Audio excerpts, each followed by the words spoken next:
Well, good evening, everyone, and thank you so much again for joining us tonight here with SPJ New England. And what a time we are experiencing when we are just less than a week away from Election Day. Next Tuesday, the country will go to the polls. Already, people have been voting, either in-person early voting or absentee ballots. And we will be picking the President of the United States. Whether or not we'll know who is the President of the United States next Tuesday or next Wednesday, that's going to be part of the conversation. And of course, there are so many topics to talk about. We could talk about the news coverage of the presidential campaign and what a year it has been to be a journalist. We can talk about the legal aspects of what's going to happen next Tuesday based on what happened in 2020 and 2016. We could also talk from a political analysis point of view, what is going on with the polls. So we could certainly invite three different people to cover those three different angles, but instead we found one person.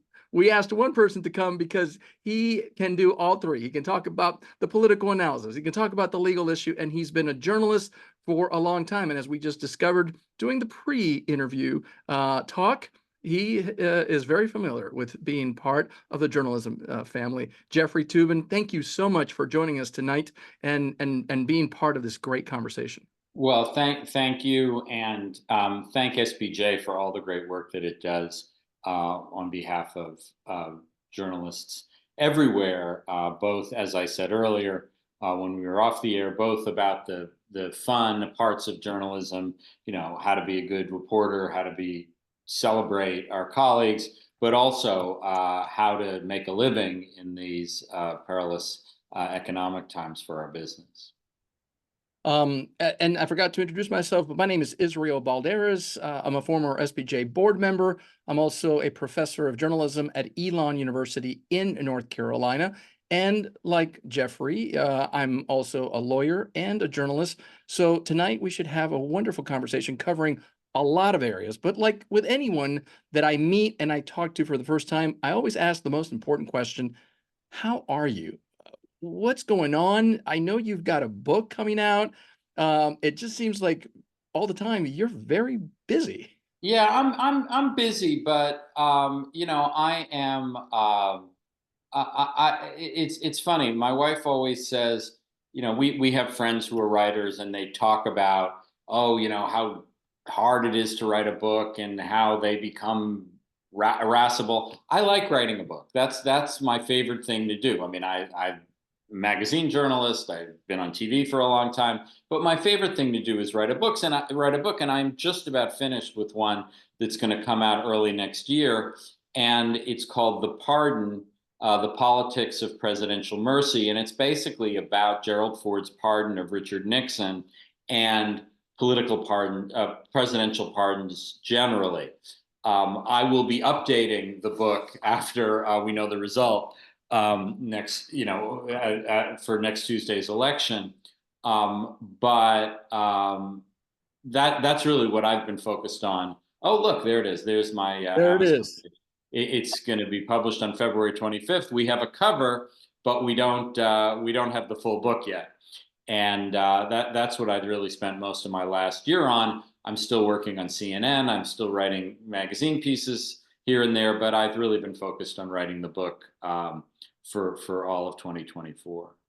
I love how you sort of describe the book. It's a very timely exploration. It's a very controversial presidential pardon in American history, but it's also timely exploration because I imagine you cover the power of the presidency and what does it mean when the country votes for a president. We are not just voting for a person, we're voting for what I would call the Article 2 powers that flow from the Constitution.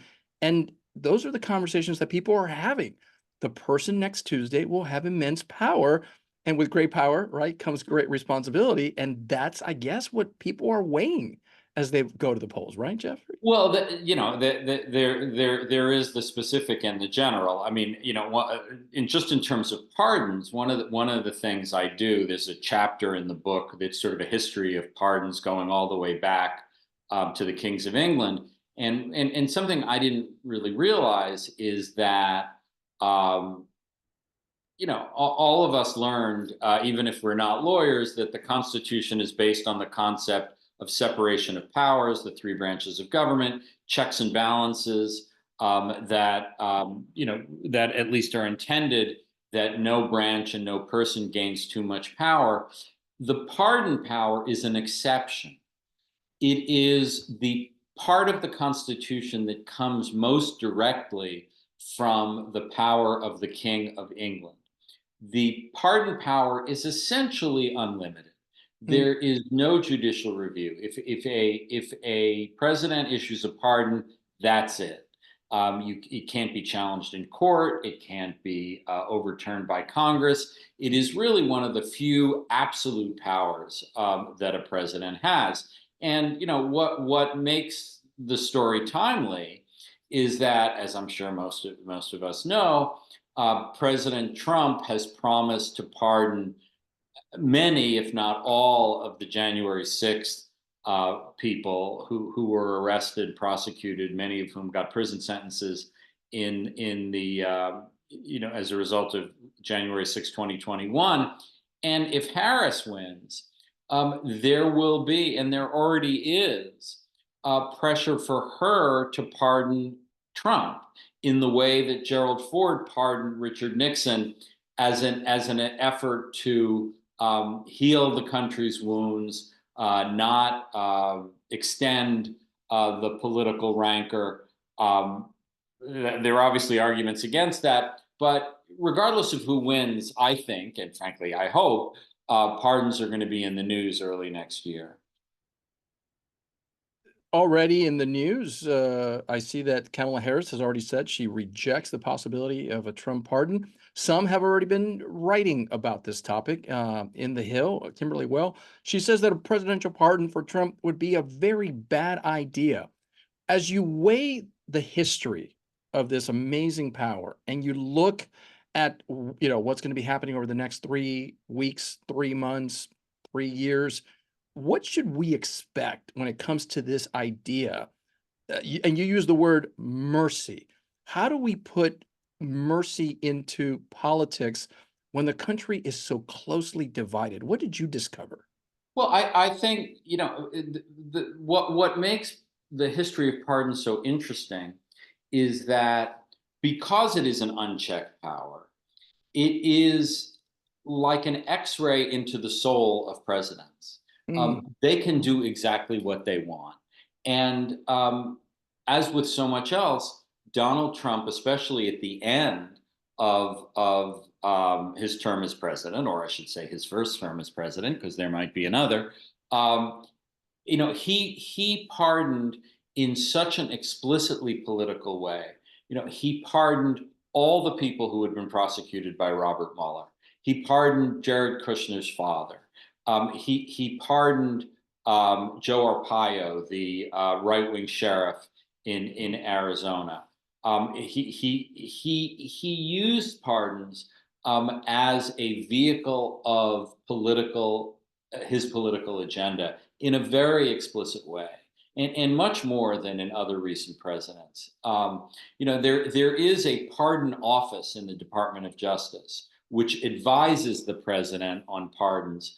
It is something that is purely advisory. The president does not have to take the Justice Department's advice, but Trump used the Justice Department less than almost any other president. He Oh, kept the interesting. pardon power in house, and he used it, for the benefit of the MAGA movement. And I expect that's what he'll continue to do. I mean, one of the things that I think has been underestimated about Donald Trump is that, yes, it's true, he's lied about a bunch of things, but when it comes to his political agenda, he's been very honest. I mean, the last time he ran for president, he said, "I want to appoint justices to the Supreme Court who will vote to overturn Roe versus Wade." And what I think he meant by that was he was going to appoint justices to the Supreme Court who were going to vote to overturn Roe v. Wade, and that's what he did. He Right. said he was going to pardon the January 6 rioters. He's going to pardon them now. I don't know. There have been 1,000 prosecutions, so I don't know that he'll pardon every one. And it'll be interesting to see whether he pardons the people who got very long prison sentences, like the Proud Boys, and the people who were in possession of very serious weapons. That I don't know, but I think he is going to pardon these folks because he thinks they did nothing wrong. I mean, just the other day, he said it was a day of love, and he refers to the rioters as we, which I think is a pretty good tell. So, I think when Trump says what he's going to do, it's a good idea to believe him. Yeah, he has called them peaceful protesters. 1,265 arrests, 718 pleas, 139 individuals have been to trial. So, Jeffrey, one swipe of the pen could make that all go away. You have to, one thing about pardons is you have to do them one at a time. So it won't be one swipe of the pen, but it'll be it could be a lot of swipes very quickly on for those, and I expect it will be. I mean, this is something that is very important to his movement. He at some of his rallies, he plays music by a choir of January 6th arrestees. I mean, this is something he feels very strongly about, and I expect we'll see that from him sooner rather than later. Yeah, and probably most likely it will be a show on prime time, just like he likes to be the showman. I always ask people, how did you get into journalism? But with you, I think it's more of a personal question. So I'll ask this.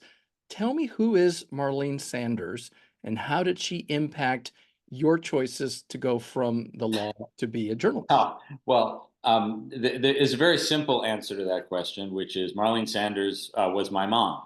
Marlene Sanders was one of the pioneering women television journalists in the starting in the 1960s. In the 1960s, um, each television network had one woman correspondent. Pauline Frederick at CBS, Nancy Dickerson at NBC, and Marlene Sanders, my mom, at ABC. I'm sure many people know that John Dickerson of CBS News. He's Nancy Dickerson's son, and we have often talked. I mean, we never worked together because we've been at different networks, but John and I have sort of talked about this weird bond that we share as sons of pioneering women journalists. In 1966, my mother was the first network news reporter, woman network news reporter to report from Vietnam. Wow. She covered Robert Kennedy's assassination in 1968, the Chicago Convention in 68. Just she was a real terrific journalist. She later moved to CBS. My dad was also a journalist. He was a producer for public television. He was Bill Moyer's producer for many years at Channel 13, which is the public television station in New York. So I often feel like I came into my genetic destiny being a journalist, even though I trained as a lawyer. I mean, I went to law school and I practiced law. I was a federal prosecutor for 6 years, but I always sort of had a hand in journalism. I did student journalism throughout high school and college. I freelanced for a while, and then my first real job as a lawyer was I was one of the prosecutors in the Iran-Contra affair in the late 80s. It's sobering to think that I'm sure most SPJ members were not even born when the Iran-Contra affair took place, but I was the junior member of the prosecution team, and I wrote a book about it. I wrote my first book called Opening Arguments about the case against Oliver North, who was a White House aide at the Yeah. time. I then went to the U.S. Attorney's Office in Brooklyn. Um, I had a foot in both worlds at that point. I was there for a few years, but then Tina Brown was hired as editor of the New Yorker. Weirdly, I got hired as a talk of the town writer there because I just thought, well, I might as well try. And then a year later, the O.J. Simpson case happened, and That- Tina sent me out to cover it, and that's what really put me in the map on the map as a journalist. I wrote a bunch of stories for the New Yorker. I got a book contract. I wrote a successful book about the O.J. case. And then I was sort of committed to being a journalist starting in the early 90s, and I've been one ever since. You seem to write books around the big story. And is it that you're sent to a big story? It happens that you're assigned what turns out to be a historic, um, I'll say historic story, the 2000, for example, election and the controversy, and then you write books. Um, is it that you find that while you're covering these things, do you start saying, "My goodness, people want to hear more. I'm going to start documenting. I'm going to start, putting notes to the side." How do you do that? Going from covering the big story to then writing a book about that big coverage. Well, it's funny, Israel. That's there's a real yes and no answer to that question, because yes, it is true. I have written a number of books that are on the news, like OJ, the Monica Lewinsky scandal, the recount in Florida. I did a book about the Mueller investigation of um, of Trump. But frankly, I don't want to do that anymore.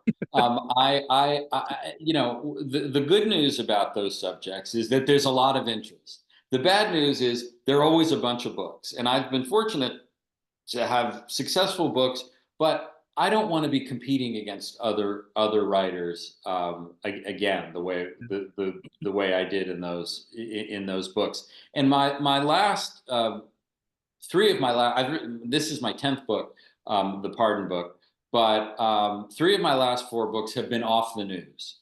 And that's really my preference at this point. I don't want to be competing with, trying to get interviews with the same people. Everybody's trying to get interviews. I did a book about the kidnapping of Patty Hearst, the heiress in 1974. Hmm. My last book was about the Oklahoma City bombing by Timothy McVeigh in the mid 1990s. That was, I thought, very much a precursor of what we saw in the Trump years with right wing extremism. And then the Pardon book, which has contemporary relevance, but is certainly not a subject that is on everyone's mind. Um, I have decided at my advanced age that's the kind of book I want to do. These where I have the whole subject to myself. Right. And but, it's more of a challenge, particularly when it comes to selling the book, because you have to convince people that they need to be interested in a subject that's not on the front page. Front page is a very archaic reference. The splash page of news websites. I mean, that's the challenge. People aren't thinking about Patty Hearst. They aren't thinking about Timothy McVeigh. But just as a journalistic project, I want to have my own subjects now, not do what a bunch of other people are doing. Yeah, you want to own the story. I mean, you're the I consummate, do. I do. you're the consummate journalist. All right, let's talk about what I guess the country's talking about, Jeffrey, and that is on Tuesday, the nation will pick a president. Let me put on the screen the website 270 to win. That's the website that I've been going to. So here we stand, Jeff. 7 battleground states. And tonight, I was just looking at the polls across all 7 states. This is still too close to call. I remember covering George W. Bush and Al Gore in 2000. I remember covering Hillary Clinton in 2016, President Obama in 8 and 12. And there would be one state where one candidate would be up, maybe another state where they would be down, but you would see at least movements. Does it surprise you where we stand today in America, that it just seems across the board, it's a 50-50 nation? It really is remarkable. I was thinking the other day about the 1988 campaign for president, which was Michael Dukakis against George Herbert Walker Bush. And after the Democratic convention, Mike Dukakis had an 18-point lead over George Bush, who was the vice president at the time. That, of course, disappeared, and he lost that race, pretty comfortably. So you had this enormous swing. Uh, that doesn't seem possible anymore in our politics. The sides are so locked in. Every campaign, basically since 2008, since the first Obama election, you've had virtually every state um, known. We know how it's going to go, and there are a handful of swing states. Now, the identity of the swing states has changed a little bit. Under Obama, Ohio and Florida were very much swing states. They've moved out of the swing state categories, and the main swing states now are Pennsylvania, Michigan, and Wisconsin. But the vast majority of the country, we know how it's going to vote, and that's not common in American history. Yeah. The degree of polarization and the stability of the polarization is really one of the major stories of our era.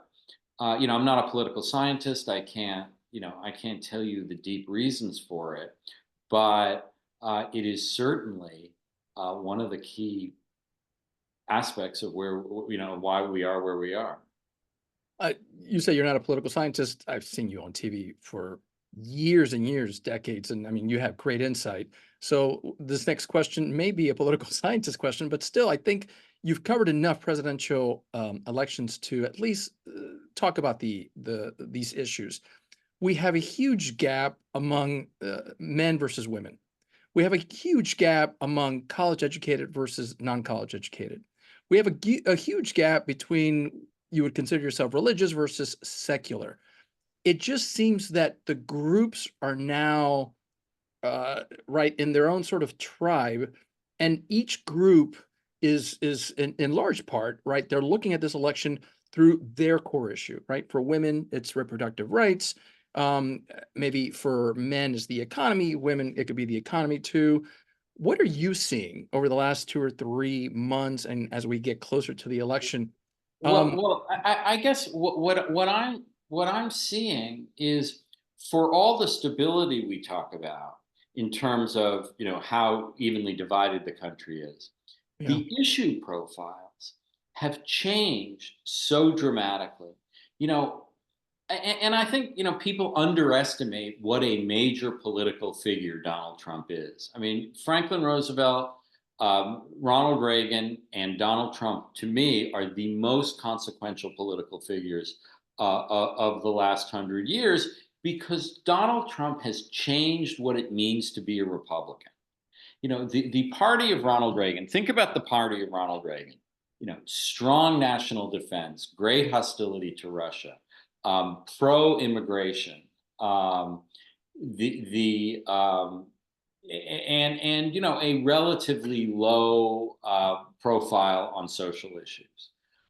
Donald Trump has changed that. I mean, Donald Trump has moved to an isolationist foreign policy, a militant anti-immigration policy, and an embrace of right-wing social issues, especially abortion, that Reagan never did. I mean, it's so rare for a political party to change on such fundamental issues, and and not lose any support. It's the same people are still Republicans, yet their views are so different on the issues. And I just think that's something we're going to be trying to adjust, trying to understand for a long time.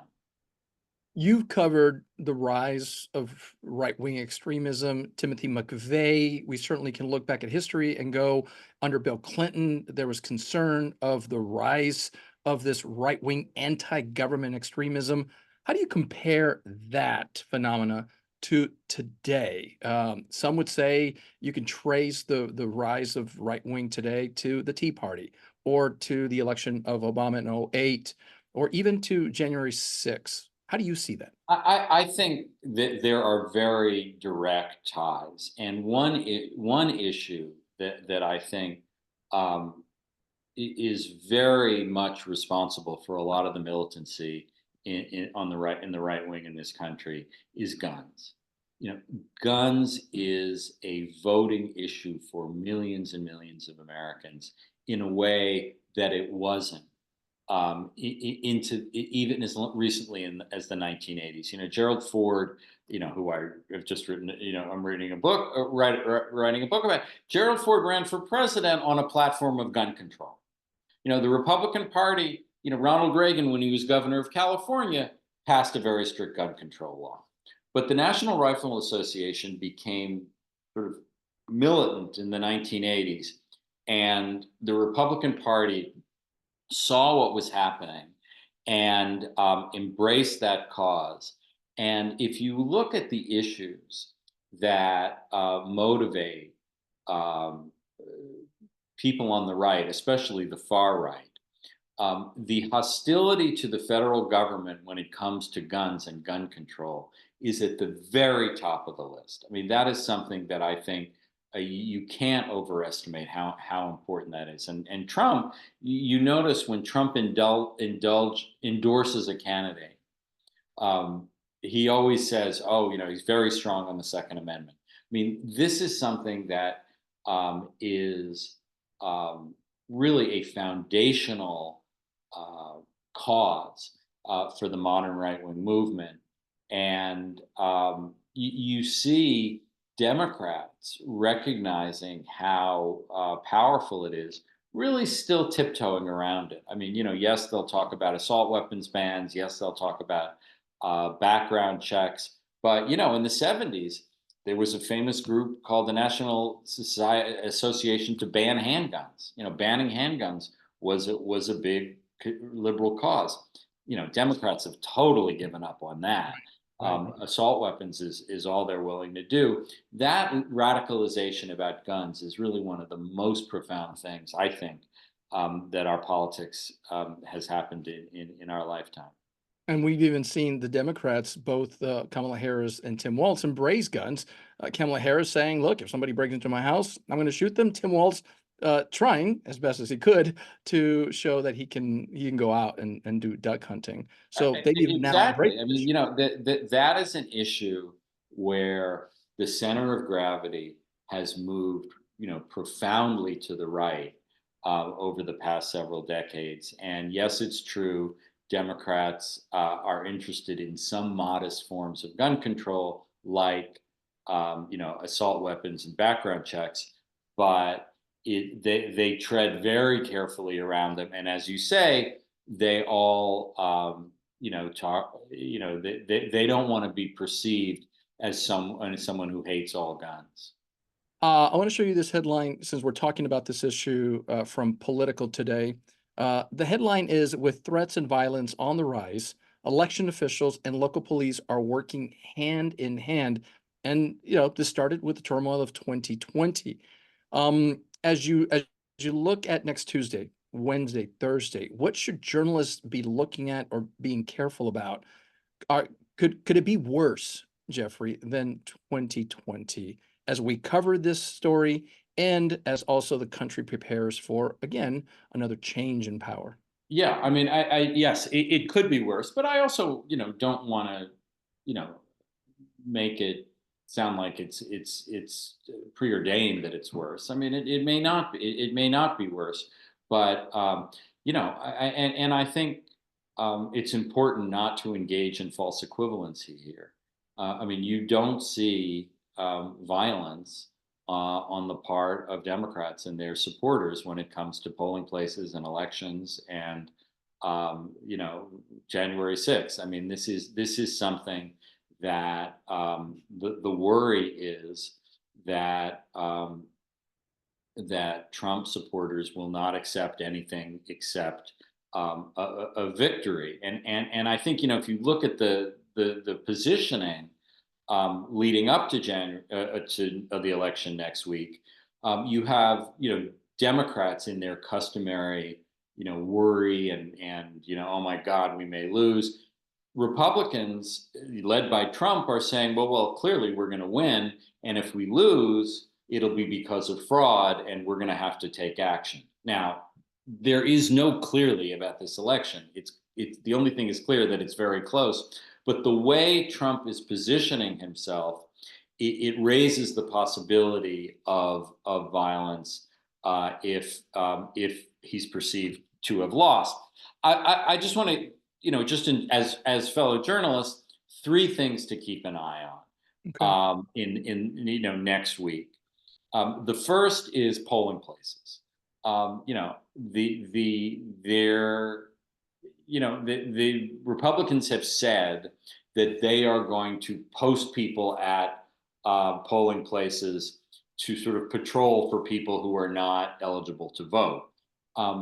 There's a legal way to do that, and there's a intimidating way to do that, and we'll see whether there are any confrontations there. That's a harder story to cover because there are tens of thousands of voting places in America, and we don't know which places are might have a bad outcome. But that's certainly one thing to look at. The next thing to look at is where the votes get counted.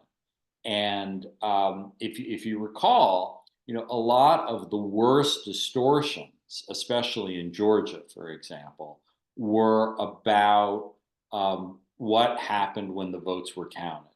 And Rudy Giuliani, in particular, made a bunch of outrageous allegations against poll workers, a couple of whom have sued him and won many millions Right. of dollars. Yeah. But I certainly think journalists should be watching the counting of votes as much as possible, and that's a more concentrated play, and it's journalistically more. Um, it's a little easier to do because there are not so many places. The third thing is the certifications of the votes, and that's more a political process. It shouldn't be a political process. It should be simply a ministerial process. But again, that became the focus. The January 6th criminal case is Mhm. based on the allegation that Trump engaged in fraud with fake schemes, slates of electors, in an attempt to steal the election. That probably will not happen next week. That's a longer term process, but I think that's something that's obviously going to be very important for us to keep our eyes out on. It's been quite the tumultuous 6, 7, 8 months. Joe Biden was the presidential candidate. He wanted to debate Trump in June because of that poor performance. Donors, the party, some would argue they forced him out. He is still in power. Kamala Harris became the vice president. She went from vice president to becoming the presidential candidate. We've had 2 assassination attempts. We don't know the motives yet of the 2 individuals, but certainly one would be an incredible storyline. 2, again, it's right. It's what a year. Again, not trying to compare this to any other year, but do you see this year? How do you put this in context? You are a book writer. You put things into historical perspectives. How do you see it? Yeah, well, I think there will be many books about the 2024 campaign, and I will not be writing one, but I will certainly be an eager reader. Yeah. But I mean, as always with history, contingency has, you know, like if Joe Biden didn't agree to a super early debate, I mean, really, there were never any debates in the summer, much less the early summer. It would have been through till October. I mean, we would He have would have seen been that, through to right? October, and there would have been no way for him to be replaced as a candidate. And again, I don't. After 2016, I've tried to get out of prediction business. But I do think it is safe to say Joe Biden would have been a worse candidate for the Democrats than Kamala Harris has been. You know, Biden, the effects of age have really come on him with a vengeance, and I think, you know, weirdly he did the party a favor by agreeing to this super early debate, which I'm sure none of he or his supporters realized they were doing at the time. Um, you know, Trump.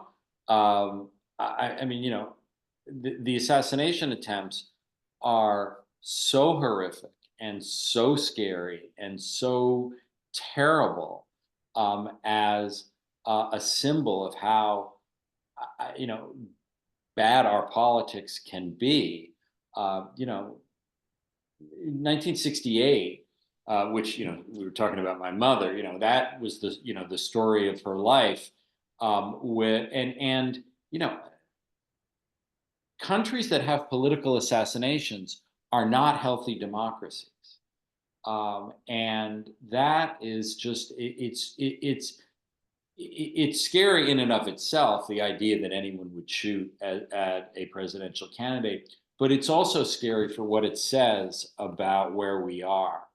And even though the motives of those two people remain mysterious, and it may be that they're just, you know, they have mental problems that we can't slot into our current, you know, political categories, but it's a bad business, and you know, I just hope we are done with that chapter.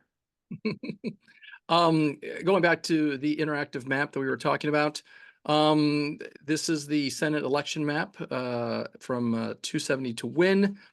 This is the House map. 27 districts are up for grabs. Democrats are defending more states than Republicans. Do you, as you look at the electoral map, and I know you don't want to predict, but certainly we can have an aspect where if Trump wins, the Republicans win Washington, D.C., they win the White House, they win Senate, they win the House. If Kamala Harris wins, she faces possibly a divided government. Normally that would just be a, you know, A7 story, but how big of a story is it that we need to anticipate come January 20th of who's in power, who's not in power, whose agenda will get done, and will we now face 2 years of just bogged down policymaking? Well, you know, here's where my you know, legal background really comes to the fore. I always spend a lot of time thinking about the Senate, because it's the Senate that confirms judges. You know, of course, the Supreme Court, but also all the lower court judges. You know, Trump was very aggressive in, you know, his 4 years in office. In, you know, he of course most importantly got to name 3 Supreme Court justices, but he also named about 200 federal judges. You know, there are 900 federal judges who serve for life. The Democrats finally woke up on this issue, and Biden has been very aggressive, and he has picked a extremely liberal and diverse and young group of federal judges, and it looks like he will probably exceed Trump's number of lower court judges. Of course, he only got to appoint one Supreme Court justice. So, just looking ahead, control of the Senate is enormously important when it comes to confirming judges. If Harris wins and the Republicans take the Senate, which I think is certainly a if not the leading possibility, it's a leading possibility.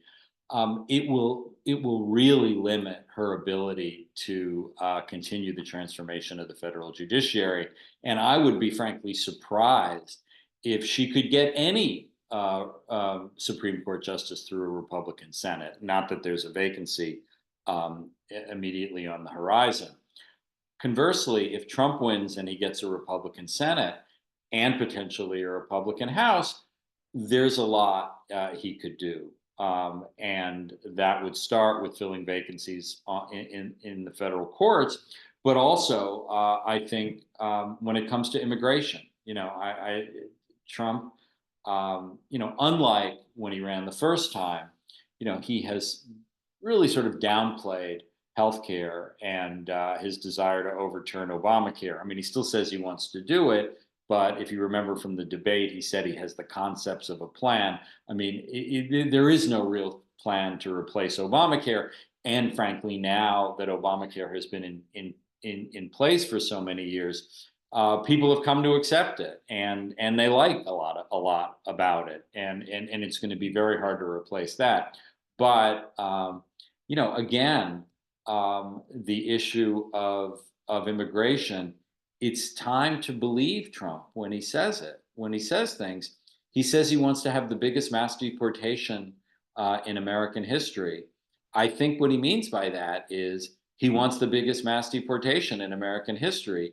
And the potential for ugliness there is so tremendous, not just legislatively, but how do you round up 11 million people?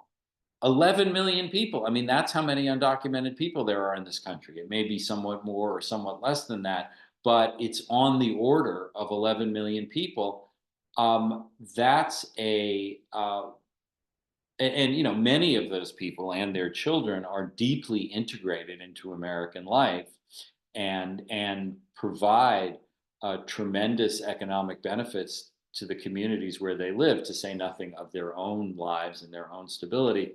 I would watch immigration as the big flashpoint of a next Trump presidency, especially if he has the House and Senate with him. Again, it used to be sort of conservative ideology that immigration helps the economy, that many of these individuals that Trump would round up certainly do the jobs that many Americans don't. Milton Friedman famously talked about this as being conservative dogma, but my goodness, how far we've come from the days of Ronald Reagan. Well, and right, yeah, Ronald Reagan, the Simpson-Mazzoli Act, which I think was 1986. Reagan talked about amnesty for people who were living here. And amnesty has become a dirty word in the Republican Party. For people who have been in the United States for a long time, who have children, children who are American citizens. Many Republicans have talked about trying to end birthright citizenship, the idea that if you're born here, you're automatically a citizen. Again, that may be unconstitutional to try to change that, but all these issues that seemingly were closed for so many years are, all bets are off. Um, does it surprise you, and I think Kamala Harris has made a point of this on the campaign, but if elected, she will become the first woman president of the United States. She will be the first person who identifies herself as an African American, who identifies herself as Indian. And yet that moment of history has sort of been played down. And she's done this, right? She did that at the convention. She doesn't talk about it as much as, for example, Obama did when he talked about how he would be a historic figure. Do you think the aspect of history will then become a reality and it will become a story if and when she becomes the president of the United States? I think this particular political positioning on the part of Harris is a very direct response to the Hillary Clinton campaign, much more than it was to the Obama campaign, because Hillary talked about it a lot, and talked about cracks in the glass ceiling, and she wore white all the time because it's the suffragette color. I mean, it was something that was a deeply important part of her political identity. Harris decided, and again, all of these were decisions made on the fly. Harris didn't think she'd be running for president until this summer. Yeah. But I think she has decided in a way that her identity speaks for itself. She doesn't have to tell people she'd be the first woman president. She doesn't have to tell people she'd be the first woman of color, who, of mixed race.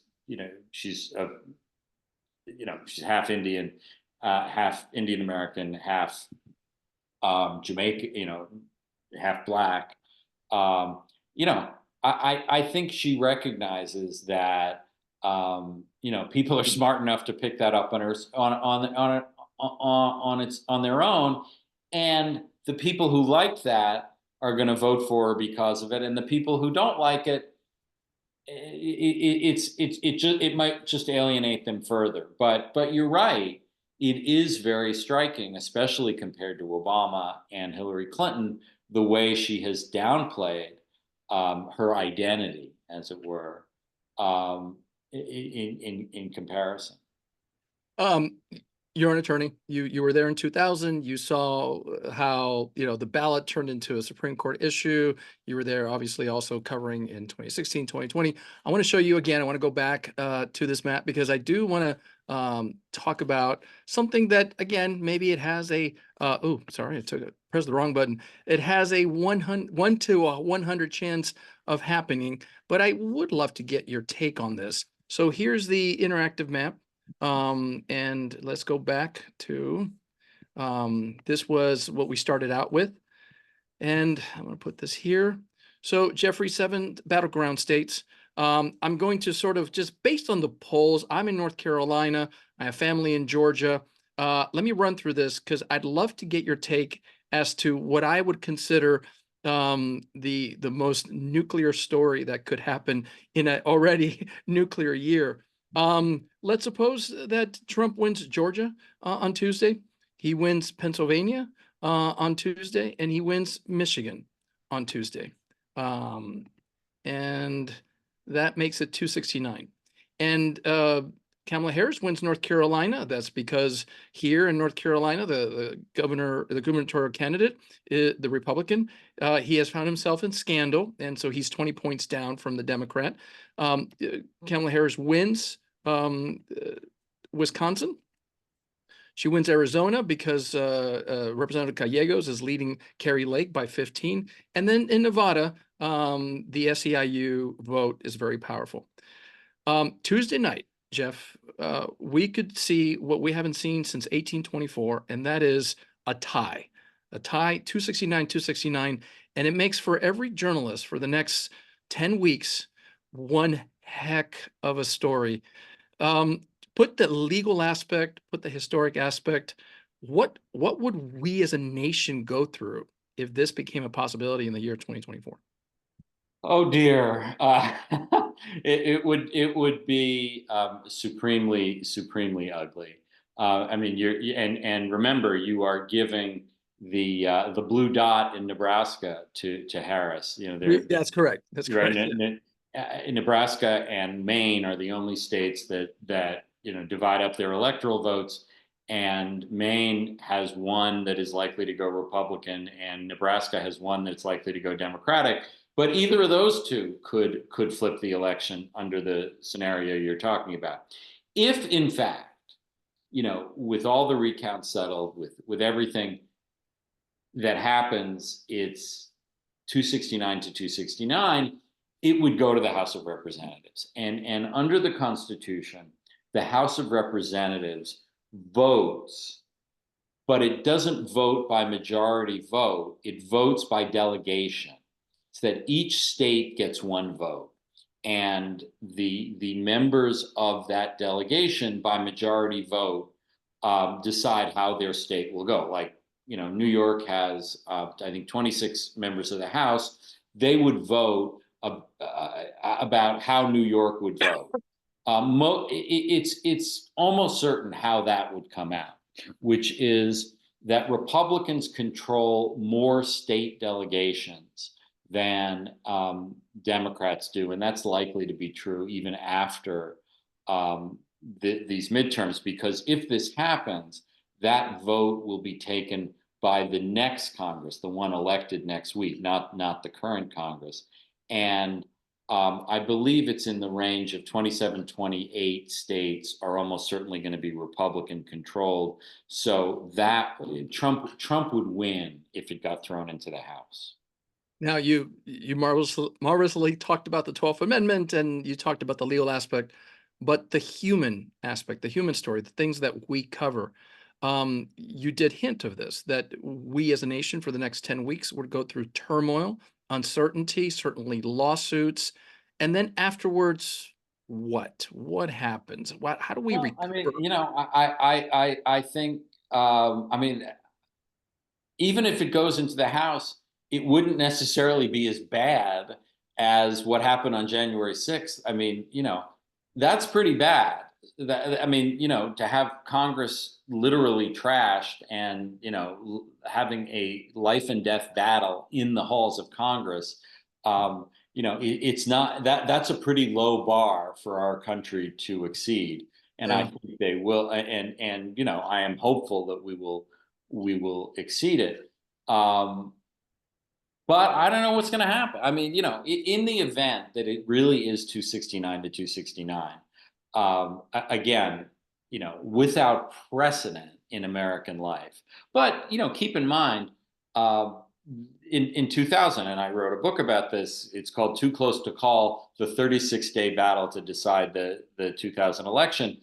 The fight over the recounts in Florida went on for 36 days. And though Bush was always ahead, it was uncertain who the winner was going to be. yeah. And remember, we have had two very recent presidential elections: Al Gore in 2000 and Hillary Clinton in 2016, where the candidate who got the most votes lost. I mean, that's a pretty profound thing to say Yeah. in the world's greatest democracy. I mean, the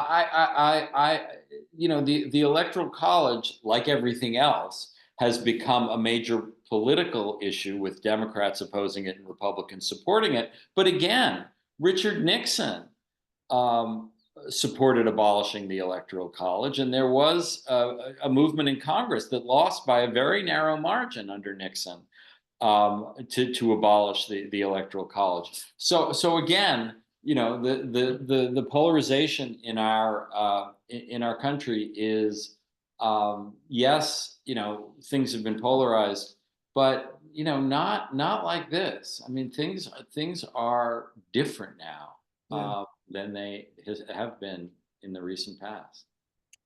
We're closing up here, getting up to the top of the hour. A bit of legal geek, Erwin Chemerinsky, dean at the law school at Berkeley, who literally wrote the book on constitutional law. He's got a new book coming out. And to your point about the Electoral College and whether the conversation would be now around, over, redoing it, doing a constitutional amendment, he says it's time to either redo the whole thing, root and branch, a new constitution, or, and I was very surprised he said this, maybe we start thinking about secession.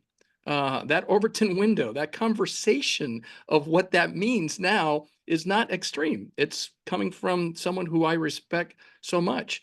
Do you think in 2025 we will be having these deep conversations about what it means to be an American, to be in America, to have the Constitution? What does it mean to protect individual rights? Do you think as a nation after this we can have those kind of big conversations, or we just kind of keep quiet depending on who wins on Tuesday? I one of the great things about our country is we have conversations about a lot of things, and It yes, usually is at the table, right? yeah, We go to our yes, there family. is, occasionally controversies about free speech, but free speech is pretty good in this country. I mean, I don't worry that many subjects are off limits.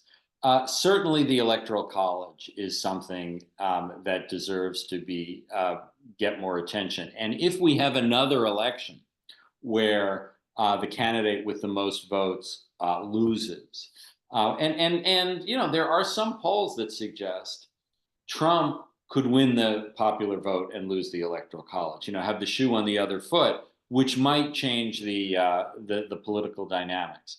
That's something that the country really should have a debate about. Supreme Court term limits. Biden has sort of put that on the agenda. Again, something that I think is a very, worthwhile thing to discuss. Or even urban packing the Supreme Court. Kamala Harris has Expanding said, the number right? of Expanding justices. the I think, number.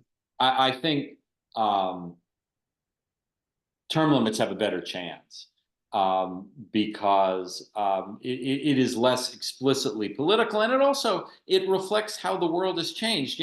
When the framers designed life tenure for the justices, they didn't envision people living into their 80s and 90s, because people didn't in the 18th century. But now, we're looking at routinely 30-year tenures on the Supreme Court. Why is that a good thing, liberal or conservative? I mean, we don't think 30-year tenures are good in any other job, and I don't see why they should be, in the Supreme Court. As for secession, I haven't read what Irwin has said about it. I mean, look, I think it's fine to talk about it, but we fought a civil war over that very issue in the 19th century. I don't think that is going to get much attention, but Irwin's a smart guy, and I'd be interested to see what he has to say about it. Yeah, it's interesting, and several articles have been written about that. All right, last question. It is 8 o'clock. So for journalists, come Tuesday, come Wednesday, we can expect to maybe not know on Tuesday night. Maybe play it out, be ethical, and wait until every vote counts, and not rush to the microphone when Trump says something or when Kamala says something. Right? I mean, we need to be as ethical as possible starting Monday. Well, and it's worth remembering that 4 years ago, Trump declared victory on election night, and I expect he will declare victory on election night this time as well. But the real arbiters, not legally but in a practical sense, of who won the election is the Associated Press. I mean, that is the gold standard of announcing who. And I after I was around in 2000. The television networks used to have a race to be first to pick states, to project states. Now they have a race to be last. They really are so afraid of being wrong after 2000 and what happened in Florida. But the Associated Press is cautious and serious and does a great job on this. And if you recall, election day 4 years ago was Tuesday, and it was Saturday when the AP called it for Biden. I wouldn't be at all surprised if we are at on a similar schedule next week. And you know what? That's okay. I just think journalists have fast metabolisms, and we want answers immediately. It's much more important to get it right than it is to get it quickly. And the world did not spin off its axis because it took till Saturday to declare Biden the victor. And I think if it takes till Saturday to declare Harris or Trump the victor, that's okay too. And I think journalists need to do what journalists are not so good at, which is be patient. And but I think that's good advice for all of us next week.